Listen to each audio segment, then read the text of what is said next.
До 3 пријави месечно за полов напад врз деца. Алармот повторно го вклучи последниот случај во парк во Дебармало, кога педофил под дејство на алкохол нападнал 3-годишно дете пред очите на неговите другарчиња. Ова згрози јавноста и ги сплаши родителите. Дел од нив преку петиција бараат измени во одредени членови во дел од законите. Сметаат дека сегашниот закон не ги заштитува доволно децата.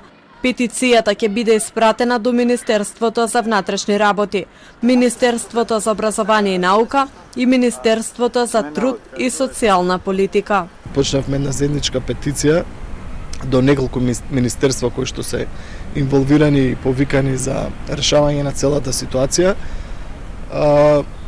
Одржавме уште еден состанок пред 2 дена заедно со командирот на полициската БКО, делот родителите, каде што договоривме одредени насоки како ќе буткаме цела процедура за сето ова кое што се имаше случајно за сите овие неколку немили настани да целосно ги искорениме. Бројот на полови напади врз деца помали од 14 години се намалува, но никако да се искорени.